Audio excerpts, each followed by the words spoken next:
Excellence Constant Mutamba, ministre de la Justice, Kobanga te kokipete, mwane laka, akufa kate, acteur pe, akufa na katikati ya film te. Ba empoisonnement o balobi ba pesi yo kokipe na yote ba kisi etondi awa ya poison, biso nyoso tolia ba poison, metobika, poison ekoma na ngoma ya komela. Ba kisi eza ebele, okobika likambo izate. Mais oh ezali ko bangisa pe ko tia malili na nzoto. Ezali ko mona modele oyo motema mabe ekoti na ba congolais égoïsme kaka pona ko linga ba favoriser ba intérêt personnel na bango na kati ya ministère mobimba justice dans la magistrature nyoso. Donc Constant Mutamba a commis un mouton à quoi abattre tout simplement parce que il est en train de ya ko tia bango libanda. Makambo ebele ebele na ebele bande kona ngai bozo yoka likambo zawa. Il y a 2 jours depuis Constant Mutamba komaki atinda ki bakende ko sala enquête na prison, atindi la police kuna kende ko fouiller ta la vérité. Donc enquête quoi. Vous savez qu'est-ce qui s'est passé na prison? On a zopé sa une information vraie. Ba policier na équipe nyonso kende ko sala enquête kuna ko contrôler na ko fouiller pe makambo kota ne makambo zali pe ko poser la question ba komi kuna ba piller ba prisonnier na muto azé ko bomba tu babiloko na kolia na muto azaki na ka frigo na yeba ta pavio 8 muto azaki na ka frigo na eza na tu babiloko kolia ba piller na ba frigo ba téléphone ya batu na prison kuna ikei. Donc ba piller lisusu batu bazoko lela matanga batu bakufi ba keli susu ko piller banani ba policier na batu nyonso bakende usala banquette. Eza makambo asoni boyebi ke pavillon 8 nani bureau administratif ezikaki ba pillaki dépôt siko kuna na prison comme passe. Ça fait 3 jours pas d'accès. Même ko zoelo kwa kolia kuna na ba prisonniers za passe. Ba église botele malobi bokende ko tika biloko na prison centrale kuna komi somo. Awa lisusu balobi na bibembe mususu ekufaki ya pa moya ko identifier bango. Batie liste mubimba ya batu ba morgue bokende kotala ba morgue otala soko komona ndeko no yebi. Donc tisi pone tozolo barabino awa gouvernement congolais na ministère de la justice eyebite nombre ya batu bakufaki ezali nani na nani. Ça c'est trop grave. Bande konangai nzambe asunga Congo. On a besoin ya ko sentir un pouvoir qui s'impose. Na kati ya ministère de la justice, c'est la justice qui élève une nation. Ce qui magistrature na biso nyonso et comme bon passe.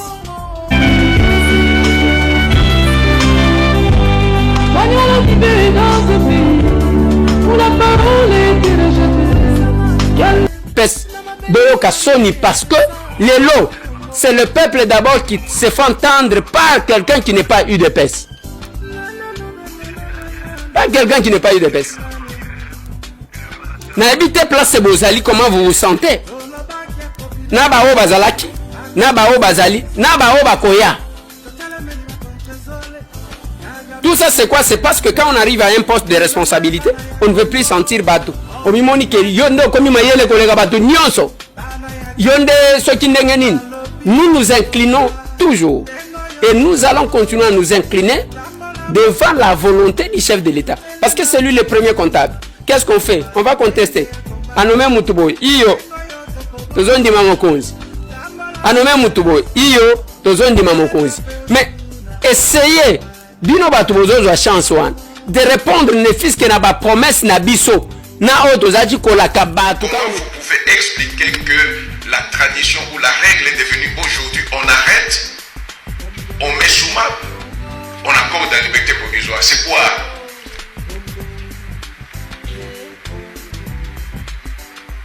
Quelle est cette habitude-là qui est devenue pratiquement ancrée pour arrêter et on sait que même là où il n'y a rien, mais l'arrestation a des conditions, collègues. Qui justice à Mboka est malade. Donc chaque jour na mitunaka wapi na rozwa kisi pona robiki sa justice ya mboka ou mokonzi ya mboka lobi eza malade.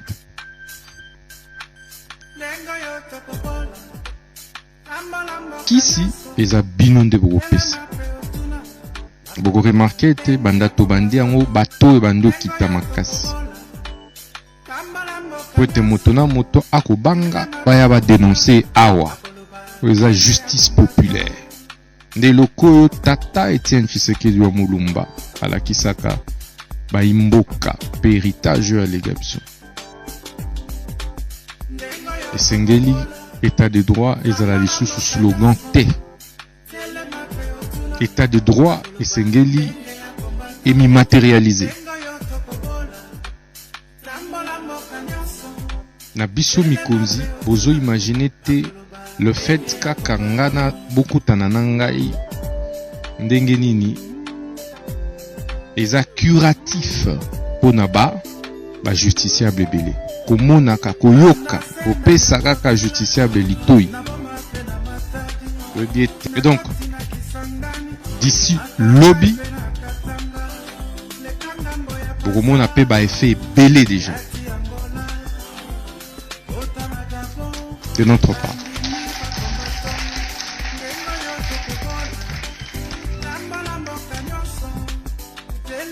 Alobela kibino ete désormais moto nyonso esengeli azala na se ya mibeko ya mboka.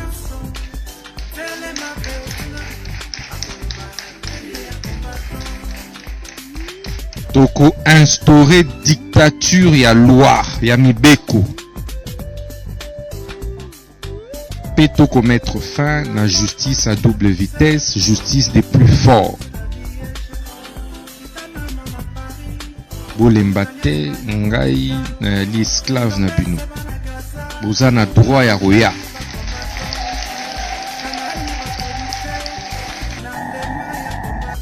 Puisque je sais quelle enveloppe l'État met à votre disposition. Au lieu de pouvoir faire l'opération retour, je ne suis pas là pour des opérations retour. Il faut plutôt faire quoi? Améliorer les conditions de détention. Je vous attends là pour les prisonniers. Et donc, le changement est une question de volonté. J'étais même surpris qu'à la presse, on dise non, le ministre de la Justice a détourné 40 millions de dollars. Parce que c'est l'État congolais qui a sorti l'argent pour acheter des matelas. Voilà là où la volonté peut amener les gens.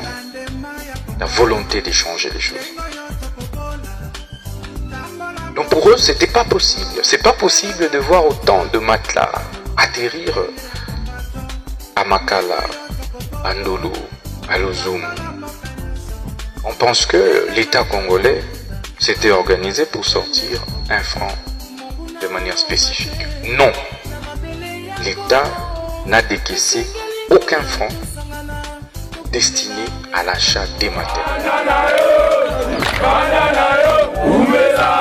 Comme promis, le ministre d'État en charge de la justice et garde des Sceaux, Constant Mutamba, a débuté sur instruction du chef de l'État la campagne de dotation des matelas dans les prisons congolaises. Makala, ici à Kinshasa, est la prison pilote qui a bénéficié d'un lot important de 3000 matelas sur les 7000 prévus, ainsi que la réhabilitation de certains pavillons. Ces dotations s'inscrivent dans le cadre d'amélioration des conditions carcérales en RDC.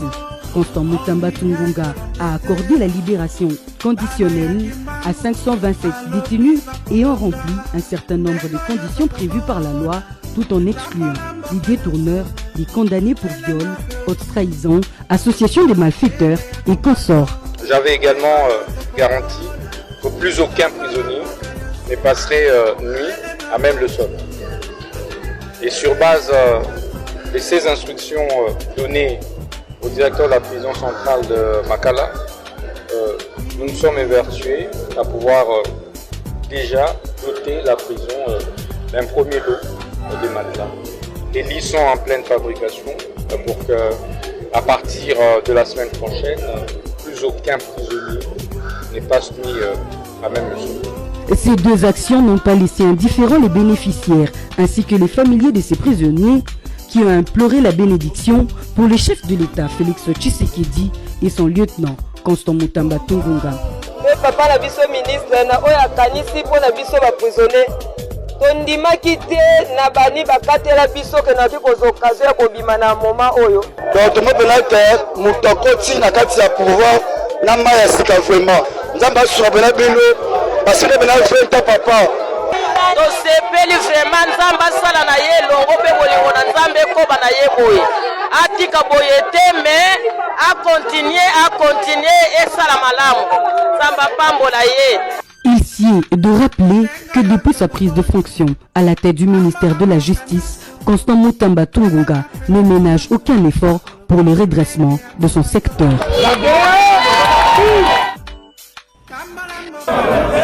Nous allons un bébé.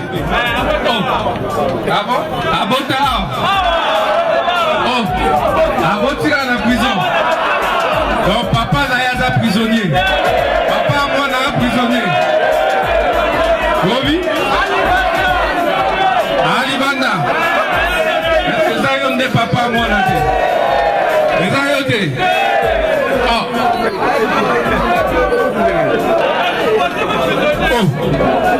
Donc bébé ça est prisonnier.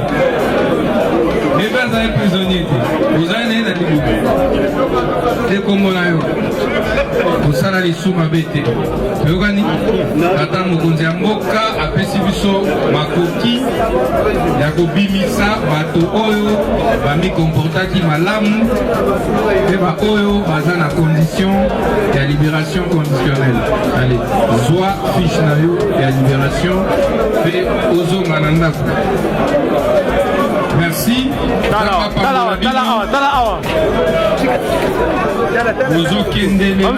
Vous exemplaire. Toyokani.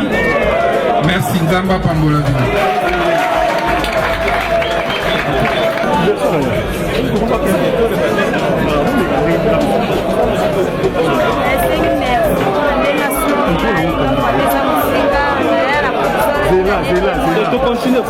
Continuez.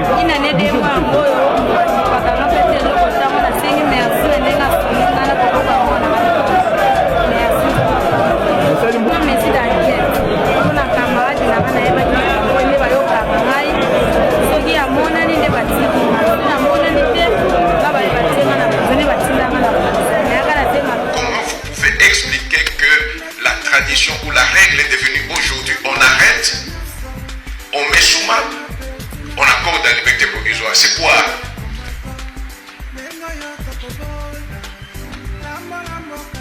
Quelle est cette habitude-là qui est devenue pratiquement ancrée pour arrêter, et on sait que même là où il n'y a rien, mais l'arrestation a des conditions, collègues. Le maréchal Congo.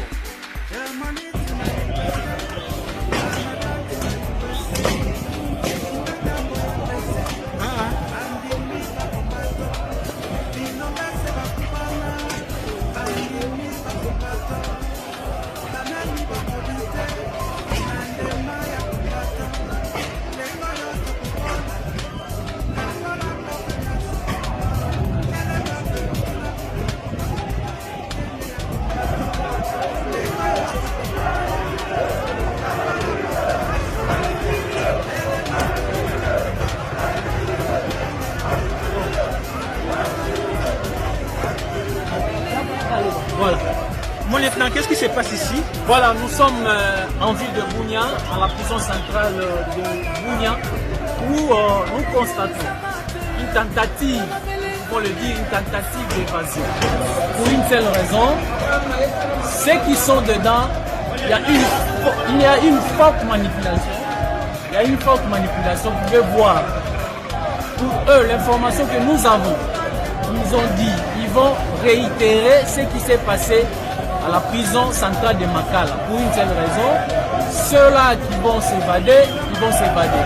Et ceux-là qui seront pris par la police ou ils seront maîtrisés, neutralisés par la police. Et voilà. Et donc nous avons compris, vous allez voir, il ne s'agit pas d'une réclamation ou de la ration ou de primes, non, non. Et la plupart, c'est ce que nous avons dit, c'est de la manipulation. Vous êtes en train de connaître ici depuis le matin et nous sommes en train de maîtriser la situation. Toutes nos unités sont en alerte.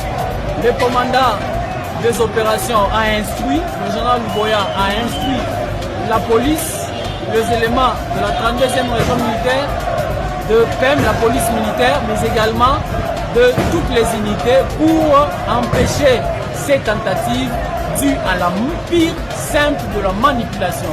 Et donc la situation est maîtrisée.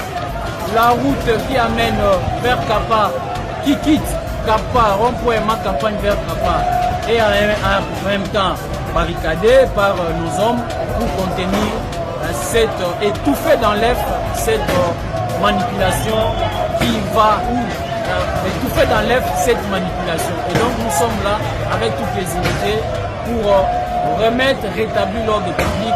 Et nous disons à tous ces prisonniers, ils n'ont rien envié parce qu'ils sont dans de meilleures conditions ici. Vous voyez même la prison. Et donc nulle part ailleurs, ils sont dans de meilleures conditions. Et ce que nous disons, qu'ils doivent éviter toute forme de manipulation. Et nous mettons en garde ceux-là qui pensent déstabiliser la province par n'importe quel moyen, ils vont tomber dans le filet de la police et dans le filet des forces armées de la République démocratique. Et ils seront neutralisés avant qu'ils puissent tenter de s'évader. Merci. Merci mon lieutenant.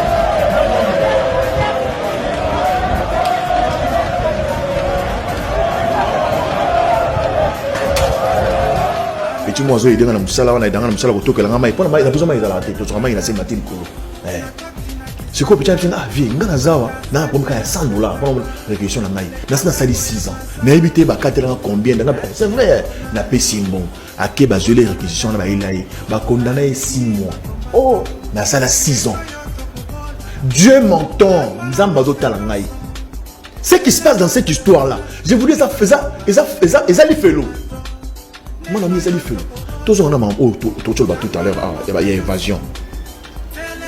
Je crois que, si tu es sincère, il faut te représenter ce qu'il dit. Si tu es en opposition, tu es alternative. Tu es en résistance. Et nous devons lever l'option d'un président Martin Fayulu, tu vas dans tout seul. Avec des préalables, évidemment. Les gens qui aiment Tshisekedi doivent lui dire la vérité. Ce qui s'est passé à Makala, c'est un crime contre l'humanité. Aucune évasion ne peut s'organiser dès l'intérieur. Aucune, maman, aucune. J'ai passé 365 jours dans ce mouroir-là. Aucune évasion ne peut s'organiser dès l'intérieur de la prison de Makala. Selon les informations, il y a des problèmes, il y a l'Otidiki, Batobasiriki, Badimi. Yoka, Koura soit qui dans la prison de Makala au Bimate. Il faut que la prison pour comprendre Mambouana. D'abord, prison Zandengeni. Prison Zandengeni est mort. Pour côté la prison. Tant aux côtés principal, on a côté na droite sur ke infirmerie dépôt na nenga simaboué pavillon 9 ya ba maman. Aux on ngai aux hommes qu'on entré en face il y a bâtiment Batumbi bâtiment administratif. Nous allons aux ando côté pour la prison na biso pour na pavillon 1 pavillon de ti na pavillon 10.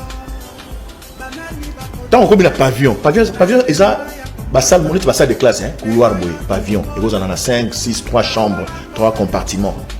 Tant ils ont l'entrée principale, ils ont le portail. Portail de l'extérieur. Tant sous 10-15 cadenas. Quand on a des bandes. Tant on franchit au côté de la portail, on a comme il a 6 pavillon, pas tout pavillon 8, on a la Zalaka. On a pavillon 8A, et ça c'est premier niveau, dans le niveau étage, pavillon 8A, 8B. N'a pas au ce qu'on a pavillon OAC, ils ont la grille, ils ont cadenassé. Négociation m'a fait le couloir pour quand on en contact avec les prisonniers, ils ont la grille, ils ont cadenassé. C'est qu'on a mis tout là. N'a pas vu à quel moment les prisonniers se sont révoltés pour pas faire la grille à Liboso, pour faire la grille portée à Mounéné, pour pas Balibana. Il y a même Mur Moko Babou qui. C'est incroyable. Namur, toi j'ai Namur voilà. Bateau, on m'a mis au monde à Libanda dans la prison Makala. Ils ont mis à Libanda. Il y a muraille moi dans la sur la carte. Il y a 2 murailles. Nous au monde à Libanda là. So ils ont il y a Dakar je crois il y a besoin d'espace comme ça 10 mètres. 10 mètres. Mireille Mousso ezali. Sikoyo biso la prison donc biso la 17h pour kota na kati. Boza na kati ya pavillon na mino. O tomba notamment la pavillon na c'est likolo mais parce que kangi na nenga kati. 22h il faut dans la chambre. Mamono na couloir ti. Et là maintenant ba kangi ba gris, il y a pavillon, il y a niveau à scène niveau likolo. 22h. Ti 5h bah faut aller sur la nenga kati pour prendre le système pour se soulager, pour se préparer ainsi de suite. 8h de ba faut aller portail wana mune. Ozo na ngai. Na chaque pavillon, tous na gouverneur na bureau na gouverneur, secrétaire il y a pavillon, na ba brigade ba police na monsieur ya prise. Dans chaque pavillon. Na entrée à pavillon nyonso, il y a une table. Secrétaire afanda wana. Maman Naomi, pavillon 8, chambre 2, sur le mobima, enregistré. Maman Naomi a bimi à 10h. Tant aux zonga, Maman Naomi a zongi à 16h. Au côté. Tous ces mouvements sont enregistrés. Tant que sont aux zongi 17h, secrétaire n'a pas PEM. Pour la secrétaire de pavillon, bazo côté na chambre nyonso. Pour se rassurer, voilà. Nani à côté, nani à côté. Nani à côté, nani à côté. Et s'il va payer. Les prisonniers se surveillent entre eux. Et ils ont des Motorola. Ils appellent. Maintenant, moi, je me pose la question. C'était la journée ou la nuit? Si c'était la journée, sur le au monde a bendé la police, et ça juste dans la scène. Où étaient les militaires en ce moment-là? Et cette opération s'est fait la journée dans ma condition ligne. Maintenant, qu'est-ce qui va se passer? Et la nuit, qui sont restés à l'extérieur parmi les prisonniers pour opérer? Cette opération-là s'est préparée de l'extérieur. Donc pour vous, c'est impossible de préparer invasion depuis la prison de Makala. Inimaginable, impossible, ça va encore. Impossible et inimaginable. On appelle ça sous un élément. Prisonniers ont préparé pour le Kati. Kati. Alors, comme il n'est pas bassiné. Prisonniers ont préparé Kati. Alors, tout le monde administratif.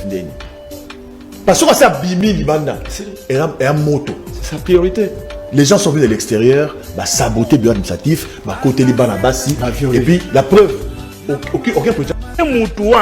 Parce que ce qui tu sais que dans l'État qui 32 ans, pour nous comme président de la République à commander, entre eux, motorité 32 ans au comité. Na Joseph Kabila, avant comme à la bamboula 32 ans, a commercé au coma. Nana l'équipe par rapport à cette course. Donc ceux qui sous-estiment Kabila ont tort. Parce que si Kabila n'était pas plus intelligent que nous, il ne pouvait pas être notre chef de l'État pendant 16 ans.